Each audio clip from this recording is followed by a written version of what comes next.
é importante que a gente entenda isso, ó. Mas não pode dar-se também por expiação, né? Será que ele não pode, Deus não pode degradar para mundos inferiores, espíritos rebeldes?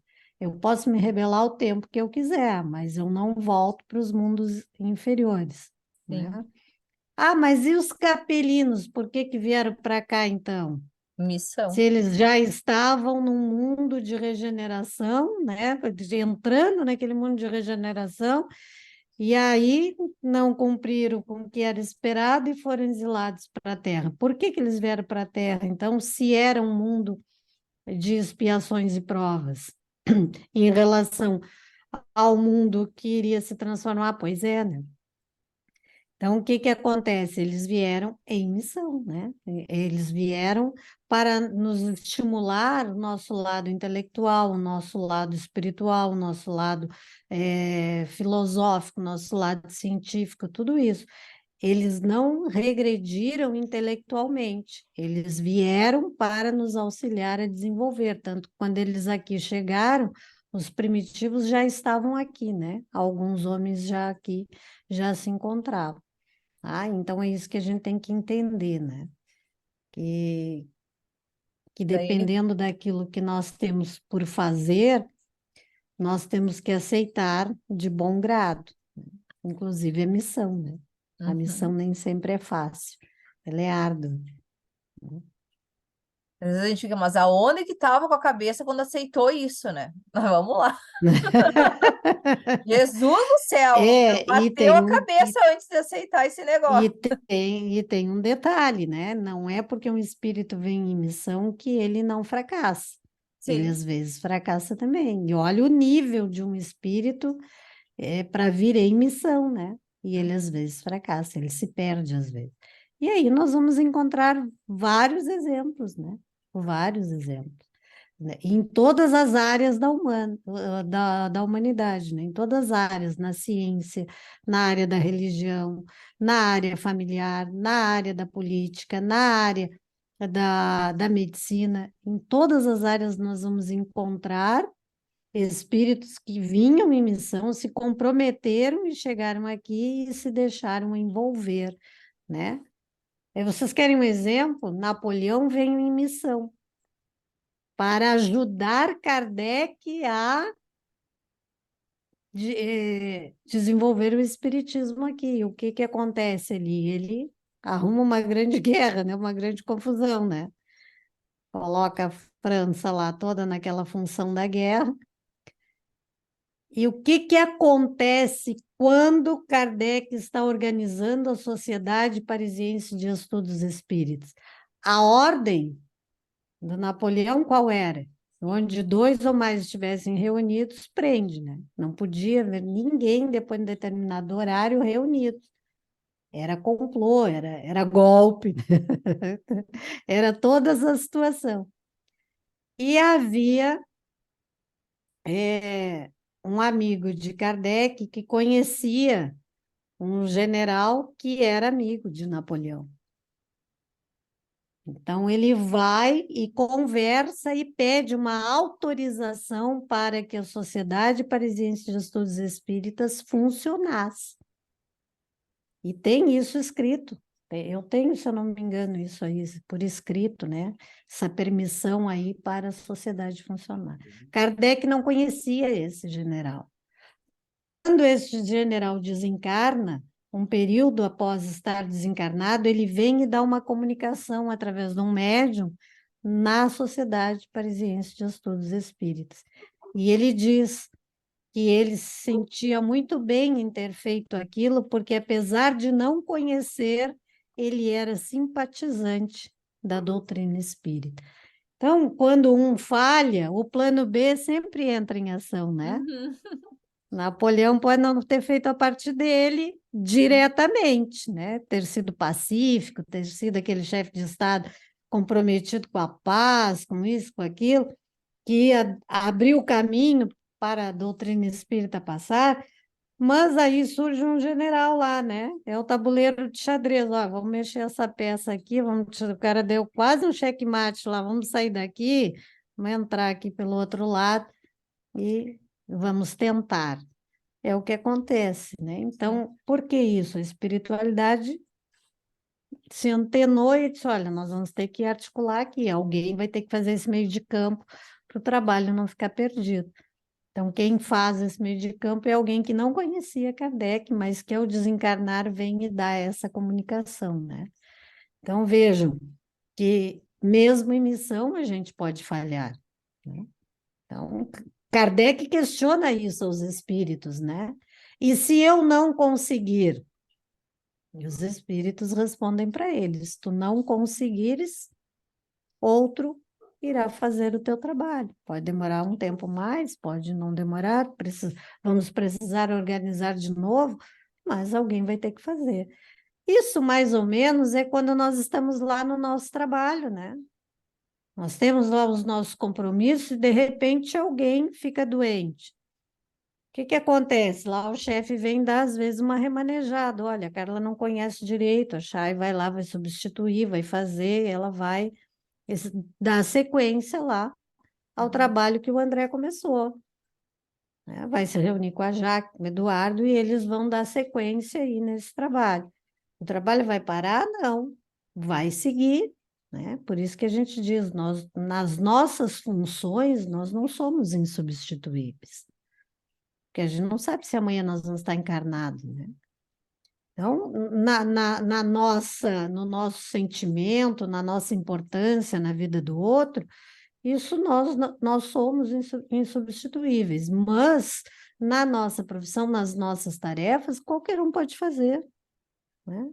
Isso que nós estamos fazendo aqui, qualquer um pode chegar e pode fazer, desde que estude, que tenha boa vontade, que queira ler, que queira participar, pode fazer, né? Nós não somos insubstituíveis, basta saber que nós não somos eternos, né? Nessa terra aqui, né? Então, daqui a 100 anos, ninguém vai lembrar mais de nós. Hoje eu comentei isso no Evangelho da Rede. Então, vejam como é importante a gente entender isso, que nós somos espíritos imperfeitos. Mesmo aqueles que vêm em missão ainda são imperfeitos. Tá? Então, Daí na questão 78 ele ainda coloca: quais os que têm de recomeçar a mesma existência? E daí a resposta, né? Os que faliram em suas missões ou em suas provas. Daí a missão quando é uma escolha e a prova quando não é uma escolha, né? É isso, né? Tá. Daí, a- sim, sim, a prova ela pertence a todos nós estamos aqui em provas, né?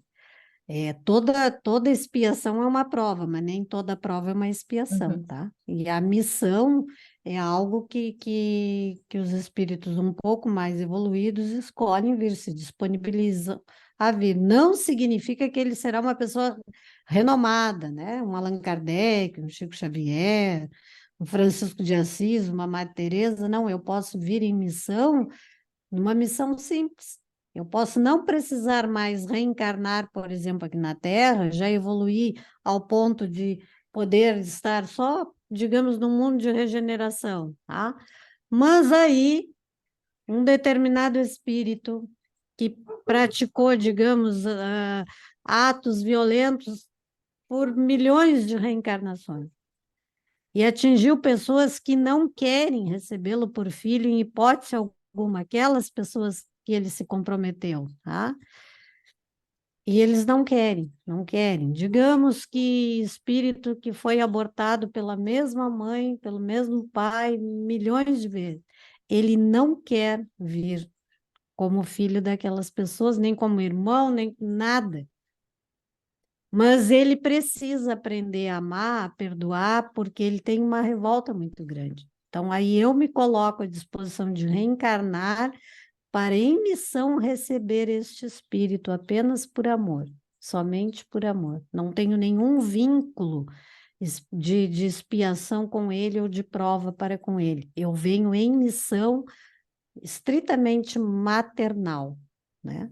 Então, venho para receber aquele espírito com toda a resignação, porque provavelmente eu terei problema durante uma gravidez inteira, porque esse espírito não quer reencarnar, né? Ele tem medo de ser abortado, já passou por vários processos de aborto. Provavelmente seja uma criança que vá apresentar alguns problemas, algumas dificuldades, possivelmente até dificuldades neurológicas, né? E será realmente uma missão, uma vida de dedicação exclusiva para aquele espírito, para que ele se sinta amado, amparado, acolhido e que ele vá desfazendo qualquer ideia de rejeição, né? Então, isso é uma missão que às vezes a gente nem sabe. Às vezes pode ser alguém da nossa família e a gente olha e diz assim, não sei como é que fulano aguenta, né? Uma vida tão sofrida, tão difícil, tanta dificuldade. Às vezes ele vem em missão, às vezes não tem nada de débito com aqueles que estão com ele, mas ele vem em missão para acolher, para receber, para ajudar, para auxiliar, né? Então, Ah, vejam que como a gente olha, né, a gente tem que perder a mania de julgar pelas aparências, né? A gente sim. nunca sabe quem está ali. Daí o que Mirames fala sobre essa questão, no comentário dele. Os espíritos que já viveram em mundos superiores e dali saíram com glórias, podem voltar a mundos menos elevados que o seu, com missão de transmitir as suas experiências, através da arte, dos exemplos, com finalidade recíproca de ajudar aos que encontraram na retaguarda. Podem ainda voltar a mundos inferiores por provas, se não assimilaram a sua plenitude, as lições ali ministradas. Há, pois, uma variação de posições em todos os campos de vida, nos mostrando em todas elas o amor de Deus para com todos os seus filhos. Os mundos inferiores estão sob as leis de proteção, que atuam em conformidade com os esforços dos que ali vivem. Isso é uma questão interessante também, porque às vezes a gente fica, o mundo inferior, o mundo inferior, o mundo inferior, como se o mundo inferior não fosse o mundo de Deus, com as proteções e com as leis daquela dimensão, né? O progresso é a lei de Deus em todos os mundos, em toda a criação. Os espíritos que regridem, como muitos pensam, e dentro de uma grandeza de tempo, o próprio estacionamento do espírito é ilusório, pois, ainda que queiramos, a própria matéria não para sua evolução. A evolução se torna tão lenta que nos dá uma impressão de inércia, mas não há imobilidade dentro do processo universal. Essa aqui eu achei interessantíssima também. Não há imobilidade dentro do processo universal. A cada momento, nós aceleramos o nosso despertamento, até sentirmos a consciência de que cada qual tem a tarefa em seu próprio proveito. A nossa parte, haveremos de fazê-la, e ainda poderemos ajudar quem a abrir os olhos no contexto das leis que nos ajudam a despertar. Se o espírito se encontra em um mundo inferior, deve esforçar-se para melhorá-lo, mesmo sendo pequeno seu trabalho, juntando-o com os esforços de outros. Avolumar-se-ão os cambiantes do processo, muito podendo fazer para a sua criação do bem em todas as tarefas do homem. Para tanto, Jesus nos deixou por misericórdia o Evangelho, e ainda mais envia de vez em quando missionários do seu convívio espiritual, capazes de nos transmitir exemplos dignificantes rumo às nossas necessidades. O Evangelho já se encontra na Terra há quase 2000 anos. É divulgado incessantemente por todas as vias de comunicação. e aparece aos mesmos homens por diversas formas, lembrando seu ideador cósmico. O que dizer diante de toda essa assistência espiritual? Estamos sendo agraciados e não devemos recusar essa grande proteção, essa força que liberta, dando entendimento a todos, para todos se aproximarem da perfeição pelos próprios esforços, como sendo conquista dos valores imortais. Daí aqui, ó, quando ele coloca o Evangelho já se encontra na Terra há quase 2000 anos e é divulgado incessantemente, eu lembro de uma instrução que a gente recebeu do plano espiritual, que felizes era a gente, né, que a gente tinha essa benevolência do Evangelho, porque ia chegar um momento em que o Evangelho ele não ia ser mais disponível, ele ia ser acessado pelo coração de cada um que conseguiu internalizar nesse momento. Daí eu lembro que eu não me lembro em que momento que foi, quem foi o mentor que passou essa instrução, mas eu lembro direitinho de alguém falando, né, que a gente era abençoado, tinha, né, a bênção de ter o evangelho nas mãos a qualquer instante, que ia chegar um momento que esse evangelho ele ia ser acessado pelo coração. Enfim. A Jaque está dizendo aqui que ela tem também. Ela pode falar também sobre isso se ela quiser. Pode colocar, Jaque. Fala Não, aí, acho que ela Jaque. escreveu. Ah, tá aí. Ela escreveu, mas ela pode falar. Porque quem está gravando não vai ler o comentário dela. Abre o É, microfone, Jaque. Jaque, não estamos te escutando. Ah, tá. Aí, Desculpa, agora gente. sim. Eu tô com a garganta meio arranhando aqui, por isso que eu tô aqui no resguardado. Eu lembro isso, realmente, foi uma gira de ciganos e foi a dona Thalita, que eu trabalho com Ah, ela, que acessou esse conhecimento para a gente, né? E que ela falou de fato que a gente tinha que internalizar o evangelho, falando mesmo pela multiplicidade dos mundos, em que hora ou outra a gente fosse reencarnar num mundo ainda que não tivesse acesso ao evangelho propriamente dito, né? Que o evangelho é Cristo, mas que ele não estivesse materializado, não tivesse tangenciado tamanha instrução. Eu lembro disso também. é. Eu não me lembrava em qual gira que era. Nessa eu não estava dormindo. Isso, isso faz Mas, lembrar aquele filme do livro de Eli, né? Quem é que viu aquele filme? Ah, eu E vi. isso aquele mesmo. Aham. cego, Eu e vi. aquele filme é Isso. fantástico, né? Esse eu não Ele vi. percorre ali como uma cena apocalíptica, né? E ele usa o evangelho, inclusive há uma disputa pelo evangelho, Exato. porque ele sabe que tem palavras de poder ali, né? E quem persegue ele acha que é um livro com teorias, com sistemas, com mapas assim de coisas de poder material, né? De Uhum. poder de reis, de imperadores, coisas assim.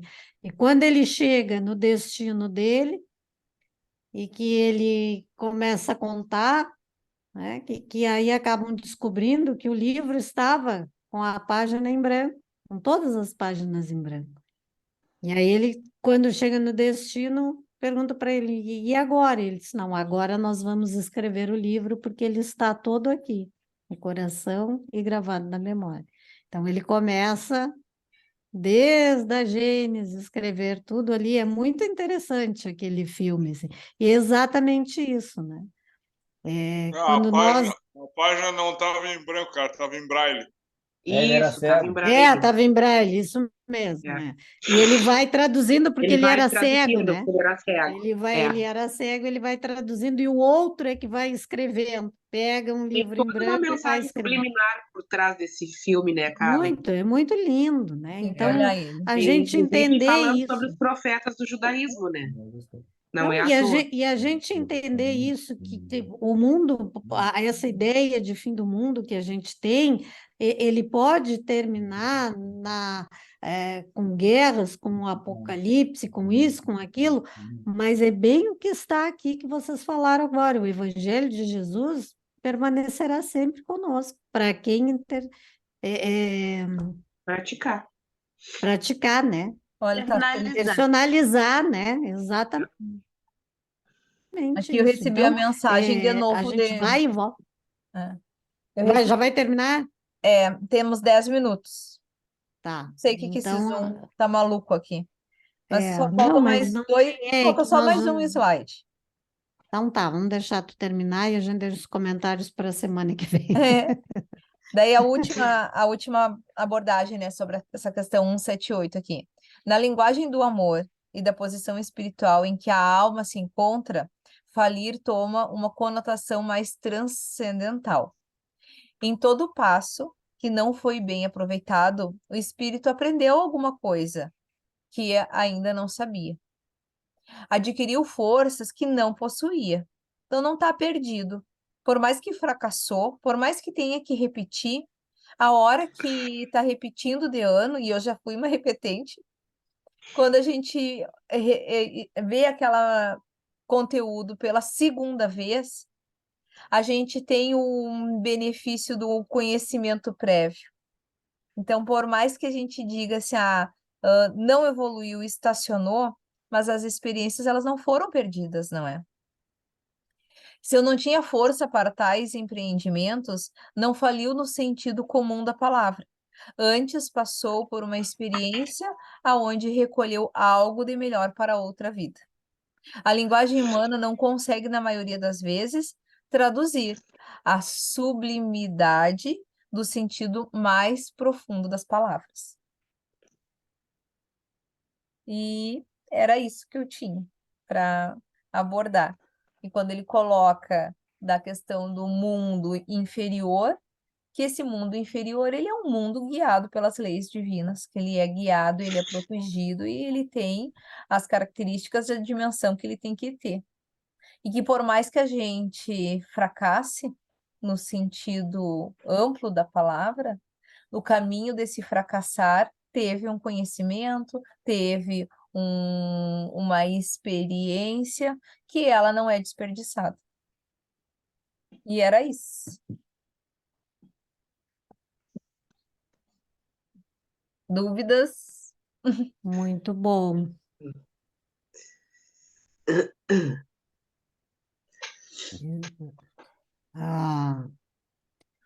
Lembrando sempre, né, que todas as nossas indas e vindas por esses mundos, resumindo tudo que a Chayane nos trouxe aqui, é e sempre será oportunidade de trabalho, né?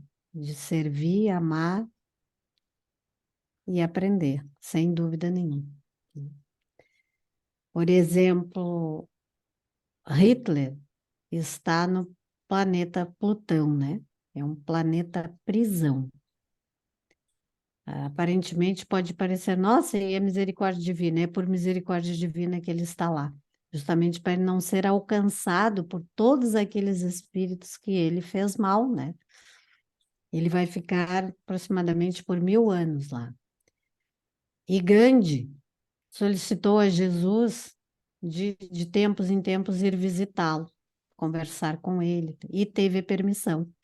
Então, Gandhi vai até Plutão para conversar, né, dialogar, passar um tempo com ele, para ver como as coisas estão andando. Mas não me pergunta que nós não temos relatos dessas visitas. Interessante que quando a gente vai para a astrologia, eu adoro o mapa astral, fiz aqui, de todo mundo aqui de casa. A casa onde Plutão tá, ela é uma casa de muita dificuldade, mas de muita gratificação depois que depois de percorrer aquela jornada. Então, por exemplo, eu tenho muita dificuldade em aprender. E o Plutão está na minha casa da capacidade, do estudo, né, do profissionalismo, digamos assim. E daí eu lembro que a pessoa que fez o meu mapa astral, ela disse assim, Chaya, é difícil, porque Plutão está aqui. Mas com certeza o reconhecimento vem.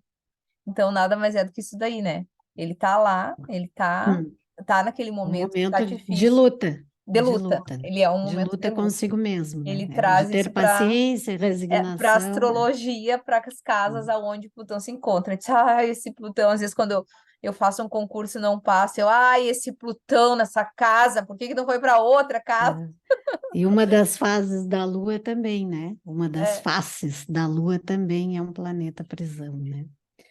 Gente, só tenho a dizer muito obrigado. Para mim estava ótimo. Não sei se alguém quer fazer alguma colocação. Quem quer fazer as questões da semana que vem? Tem que pensar rápido porque vai cair a chamada. Seguimos falando em reencarnação, é a partir da 179. Eu posso fazer. Vai estar a semana que vem? Vou. Ah, então tá. Então pode ser.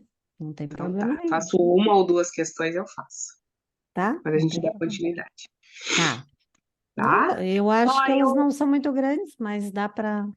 Então, eu achei aqui a frasezinha para a gente fechar que eu estava falando, ó.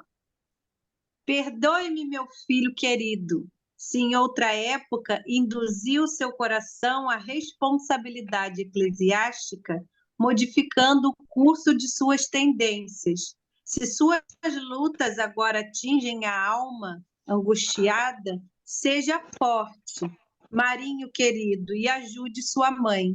Desvencilhe-se dos maus companheiros. Não vale rebelar-se contra Deus. Nunca fugiríamos da lei do eterno. Onde você estiver, a voz divina se fará ouvir no imo da consciência. Que é o que a Chá acabou de falar. Exatamente. Esse é o capítulo, é o 15, não é? Deixa eu ver. Página 303. Não, o capítulo é fracasso? 16. Capítulo 16. 16. Ah, tá. Eu achei que era a incorporação. Deixa eu ver. temos uma enciclopédia ambulante. A Carla Terrível. Não. Mentira, 17. Doutrinação. Doutrinação. Doutrinação, é. O 16 é que é incorporação. Isso, viu? Então, esses livros do André Luiz são fantásticos, sabe? É. Não tem como não lê-los. Aliás, não tem como não estudá-los, né? Eu estudo para várias reencarnações. A gente pode um dia fazer aqui, pegar algum deles aí e começar. mais ou Eu menos topo. quantos anos, assim? Ou melhor, quantas décadas? Quantas vidas? Quantas existências a gente pode continuar no plano espiritual, não tem problema Eu nenhum. topo. Lá eu acho que o Zoom não trava. Eu acho que lá o Zoom não trava, com certeza. Não, a tecnologia dele, segundo o André Luiz, é 100 anos à frente da nossa, né? Isso lá quando ele escreveu o Nosso Lar, 1947, se eu não me engano. 43, né? 47.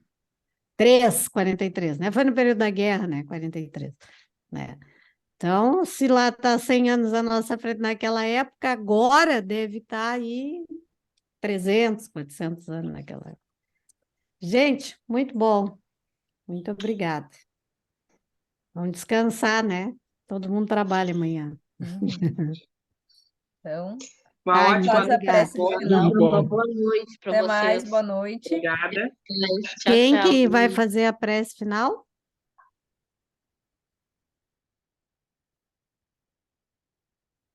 Quem quer fazer? Eu faço, então. Então vai lá. Então, vamos agradecer por essa noite, mais essa noite de estudo, mais essa oportunidade de aprendizado. Agradecer porque, por mais que esteja chuvoso, as nossas vidas estão preservadas, que mesmo dentro das nossas dificuldades encarnatórias, nós todos aqui ainda nos encontramos em possibilidade de amparar aqueles que estão ou em desalento físico, ou em desalento mental, ou em desalento emocional. Então, a gente se coloca, como você disse hoje na palestra da manhã, não como um reclamador, mas como aquele que agradece a condição benéfica que a gente tem nessa existência. Então, oremos juntos a oração que o Senhor nos ensinou. Pai nosso que estás nos céus, santificado seja o vosso nome, venha a nós o vosso reino, seja feita a vossa vontade, assim na terra como no céu. O pão nosso de cada dia nos dai hoje, perdoai as nossas ofensas,